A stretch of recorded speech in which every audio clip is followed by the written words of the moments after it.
Hi, what's up, everybody? It's Seabass here with Step by Step, and just wanted to say thank you so much for all the support and all the love that you've given over all the years. Um, Basically, what we're gonna do today is we're just gonna review some videos here from the origins of Step by Step. We're celebrating 10 years, 2011 to 2021, and we've got some really great things going on this year. We got some fundraisers. Hopefully, gonna be raising some money for studios and teachers, people that have been affected by the pandemic and other means. And yeah, we got our festival coming up in July.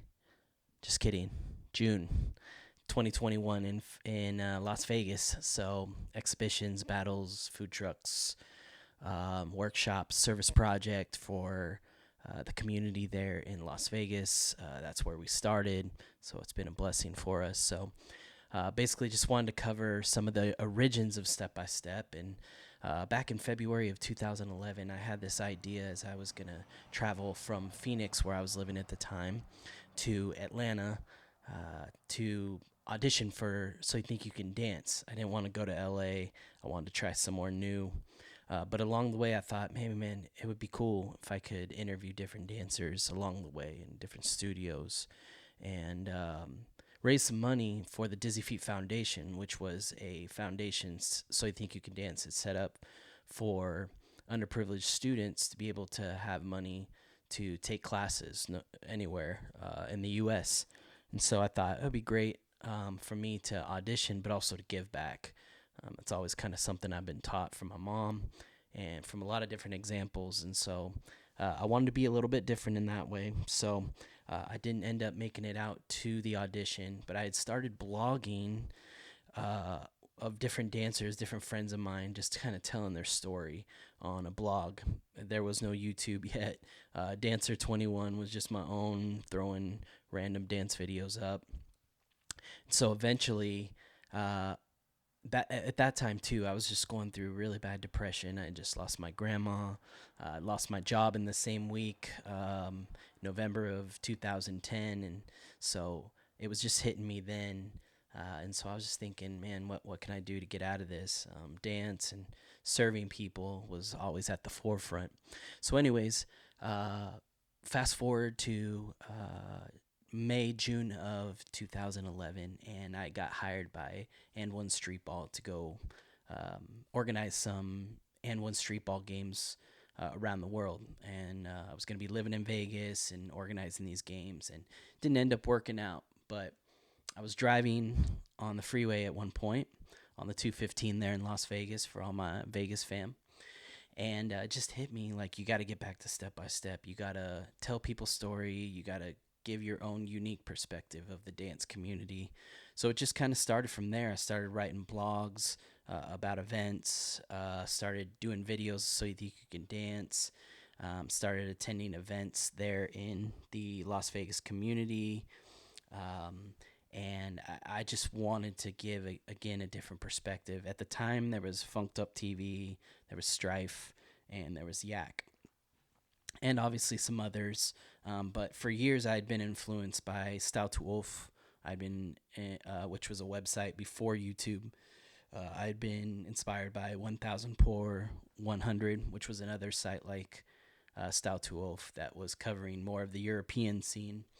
And so for me, I wanted to cover battles. I definitely wanted to do freestyle videos, but I wanted to do these interviews and just show how people would come from, like, wherever. Didn't matter, like, if you came from the suburbs or if you came from the urban community, like in the city. It didn't matter. I just wanted to show that we were all coming together in the dance and show all different styles of hip hop, street dance, choreography, and be able to unite people more. So, one of those first events that I went to was Vegas Shakedown 12. Vegas Shakedown 12, Vegas Shakedown had been happening for years. A number of different events with locking, popping, breaking. Breaking and popping were the most kind of two that were, the centerpiece of Vegas Shakedown. But this specific one they had they had house dancing. There we go. They had house dancing, and house dancing was starting to get bigger. I had seen it before, but I never really knew what it was. And so, I saw people like Ricky, aka Freak Sinatra. I'd seen Kid Rainin, um, J Boogie, and some other people just getting down to it. And so, this was my first time to kind of see. You can see here in this next clip, Kid Rainin for Jabbawockeez. And for me, that was something that was really cool because one of the first events I ever attended was Mighty Four in San Francisco. It was their 10-year anniversary, and me and some friends were at college up in small farm town in Idaho called Rexburg, and we just so happened to convince this girl who had a boyfriend or something in Sacramento to that we would all drive out there, and then we take her car to the event. So here we are driving from Idaho to Mighty Four 10th anniversary, and man, we got to see the Jabbawockeez perform at the time. We got to see who else? Crazy Legs, Miracles, Crumbs was there. And now this is after we had all kind of been inspired by You Got Served. So we're meeting all these people who are in You Got Served. And just, from videos that we had seen online or in DVDs or VHS. And so it was just really awesome. B-Boy Machine for me was a big inspiration too. So it was really cool. But circle around, 4 years later, here I am watching, Kid Rainin after America's Best Dance Crew. And of course, anybody in the scene at the time can just be thankful for what Jabbawockeez have done to share the true hip hop dance culture with the world because of ABDC and being on the Strip in their show. So at that time, it was just so cool to be able to watch Kid Rainin.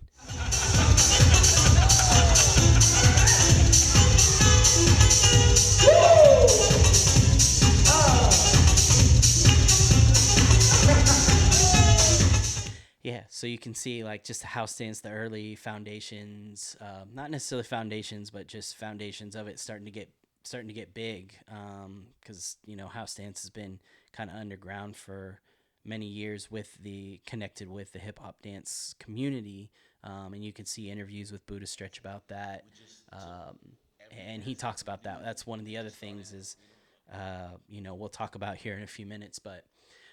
Anyways, yeah, the next was kind of watching different friends of mine like Micah from Utah, so I've been in different scenes, right? I've been through like Utah, Phoenix, Arizona, Las Vegas, California, where I grew up, San Diego area, and then Salt Lake City, Utah. So I've been around all these kind of like different communities and been able to see people grow. And it was cool to watch Schizo at the time as a teenager, battling Micah, who's like one of the most inspiring all styles dancers. Can pop, can lock, can do hip hop, like does stepping. Like, so it was cool to be able to be in that moment and to look back now and be like, wow, Schizo was a part of Michael Jackson's One, Cirque du Soleil, and also see Micah a part of Beatles' Love, Cirque du Soleil on the Strip. So this is 2011, and years later, you can just see the ability for these dancers to live their dreams, and also see somebody like Schizo, who was kind of taken under the wing of Larry and Laurent, and kind of guided, with his career to move into the industry, but still, stay to the culture. So here's a little clip from Schizo vs. Micah.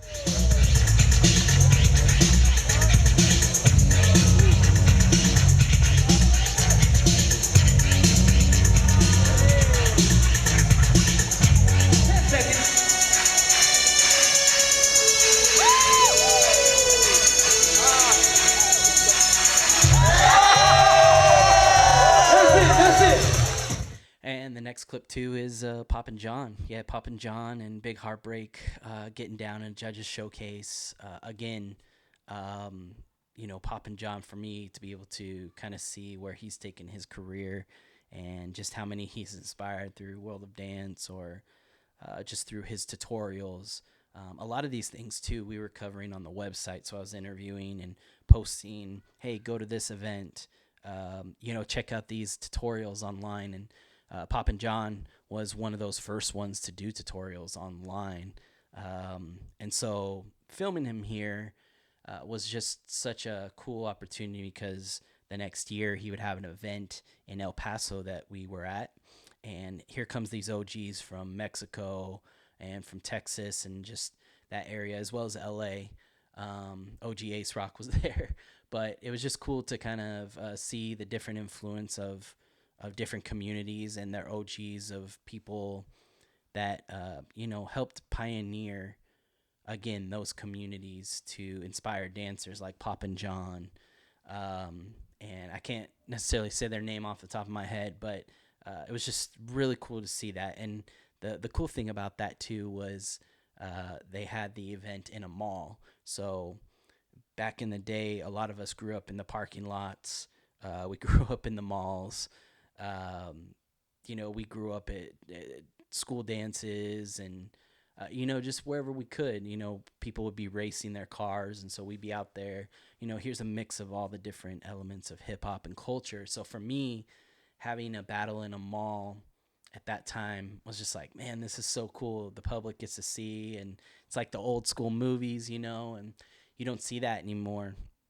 You see that in Japan, you see that in Europe, Asia, and other places, and I miss that. So I was grateful to have that connection with John over time, to go to that event and to see him in other places. And anyways, yeah, so check it out. Here's Big Heartbreak and Poppin' John.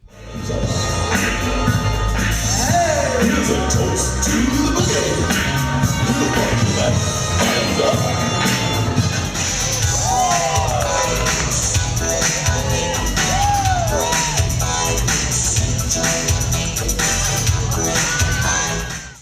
Right. So, yeah, again, Vegas Shakedown was such a cool opportunity for me to kind of like get my legs, get my feet wet, and just keep moving step by step. I taught myself how to film. I taught myself how to edit. I taught myself how to blog. I've been doing events for years. So since about 2005, I've been doing events. So I knew how to promote events on the website, but a lot of this that I did, I just did it. A lot of sleeping in my car at gas stations or hotel parking lots when I was going to events because I didn't have the money. So there was definitely a lot of sacrifice, and I always wanted to do more for people. I didn't want to just go to the event, chop it up, hit the cipher, and then go home and put it up. I wanted to interview people. I wanted to say, you got this class. I want to, help you promote this class, or, basically do whatever I could. That's just kind of the person I've been, and a lot of the examples of people that have been in my life, they go above and beyond just helping somebody or just supporting. And I think that's so important with our community these days. We can't, a lot of us talk about community, and we're talking about the dance community like, oh yeah, I went to this event and I supported my community, but really in the end, it's our whole community. It's serving those around us that are in need, and really putting our community on our back. And you'll see that at the end of this character that we have come up with, Laces, and you'll see a little bit more of how I explain. Anyways, the next event was Hip Hop International 2011. Man, this was such a great opportunity, and I just basically emailed them and just said, hey, I'm a new kind of dance media, and I'd like to come and interview and, get some footage and, be able to promote it as well. And so I got connected with Jess Bedola and Mookie Washington. Everybody knows Mookie. He's that connection between the industry and the community and the culture, and he reps it 100%. So it was just cool to be there, to see all these dancers from America's Best Dance Crew, to interview them. I'm going to show you like some interviews from Chachi, from Pac-Man. There's Iconic Boys that I, became friends with, Gio and the kids. And now just see all the different things they've done in their solo careers. It's just really cool. Buddha Stretch, that was huge for me to interview somebody like Buddha Stretch, the godfather of hip hop dance, and to sit here and talk with somebody who had this history of the dances that I danced as a kid, the New Jack, the party dances, and these were his steps, you know. So for me, it was a little bit overwhelming too, because I think a lot of us started with Michael Jackson, you know, as kids. We see Michael Jackson, we start dancing, and then we see breaking, we think we can break, and then we can't, or some of us can. And so to interview somebody that had helped choreograph Remember the Time and had done these things with Michael and with so many other artists that I was influenced by was just mind-blowing to me. Also because the year before, many of us, like myself, had tickets to go see Michael Jackson in London for his final concert. This Is It. So obviously that didn't happen, because rest in peace, Michael Jackson. But to be there at that time and to interview and just hear these stories of how Buddha Stretch got started, the things that he overcame, what he learned from hip hop and house, and the steps that he put together. It was so overwhelming. And it is even now. I'm just like thinking about it. Like, you know, here's people who have just overcome so many obstacles in their life, but yet they've been able to travel the world. And I think that's something we overlook a lot. We always kind of want to see the problems, and it's important for us to find the solutions to those problems. But what hip hop has been able to provide, hip hop culture, definitely to me, is American culture. And yes, it is taken from other cultures, but starting in the Bronx, you know, like a rose coming up from the sidewalk, the concrete, it's just blossomed all over the world. And I'm a little sad that things like locking and party dances, hip hop, freestyle are not taken as seriously in the States. So so let's go into some clips here. I'm gonna kind of show them back to back of interviews, little footage, and then Buddha Stretch. So check it out. Shout out to Step by Step Dance for me, Chachi. This is Chuck Maldonado for Step by Step Dance. One last shout out to Step by Step Dance. Keep doing your thing.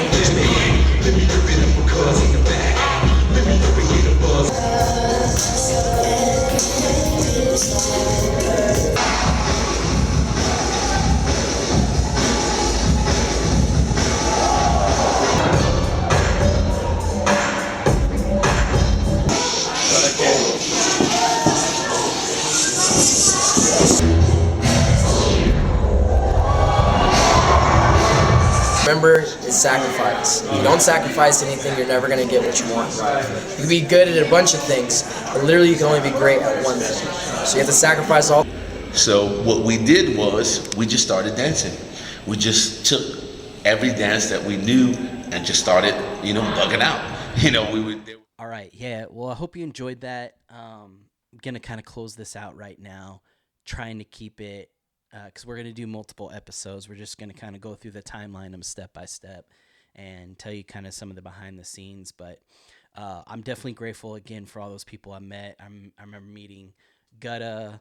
I remember meeting Kenny Clutch, 5 Foot of Thrillers from AZ, Jukebox, 9-1 Pact, Morris, and Fallen Kings, B-Boy Morris, and just so many people. Like I said, it's just been cool to be on this journey and to see some of those dancers that we were able to interview, and even some of the clothing companies. And then just to see where they're at now and all the different things that people are doing. And I'm just so proud of people. I hope people really take a look at this and reflect back and say, man, that was such a great time. And, we can't put all the footage of 2011 in these. I'm just kind of showing highlights and clips. So I encourage you to go back to our Dancer 21 step-by-step battles page and to just go back and just look at some of the crews. Like Dumbo from Poriotics. Like I said, I can go on and on. But finally, I just kind of wanted to go over some of the things that let me just pull it up here, and I'll put it up on the screen, picture in picture. But let me see here. Here we go. So this year, with our 10-year anniversary, I'd been talking to our artist and step by step fam Fro Styles, and I'm like, man, I just want to create a character. I want something that just represents what step by step is and could represent the community in different ways, different styles. And anyways, so we created this character called Laces, and basically, it's the laces from the shoes coming up from our step by step shoes coming up and creating a character, kind of like looks like a mummy. Some people have kind of mentioned it. Oh, it looks like a mummy. But they're actually like laces. And to me, the other day I was just coming up with, what does laces mean to me? What does that character? And so I came up with, it's just going to be LACES. So laces. L, learn and respect the foundation. So learning about the history of where these dances have come from, the people that pioneered them. Not necessarily that they were like, oh yeah, man, this is hip hop. It just happened. If you watch our interviews with Mr. Wiggles, he's like, we were just doing it. It wasn't called hip hop until 1981 when African Bambaataa called it hip hop. So they were just doing it. So learning the foundations of each of the dances and the communities and the cultures that are inspired, and respecting those OGs and those pioneers and the people that paved the way for us to be here today. The other one is just add your uniqueness. So LA, so L for learn and respect the foundations. A for add your uniqueness. And I remember the interviews that we did with Don Campbell, rest in peace, just on locking. He's like, you respect the foundations and you learn the foundations of, the different actual, wrist rolls and lock and all those different things. But then after you've done that, you add your uniqueness to it. You add who you are. And that's very important. I see a lot of people like, oh, you can't do like that. We've all been there. We probably judged other people, but for us to understand that person's adding a unique quality, it may be something they're happy about, maybe something they're sad about, and they're adding it. As long as you're not biting somebody else's, move, it's all good. But as far as like the adding uniqueness is very important to this, and we have so many different people that add uniqueness from their background, their experiences, but what unites us together is this dance that God has given us. And C is carry your community. Like I said before, it's not just going to a dance event and saying, yeah, I support my community, peace.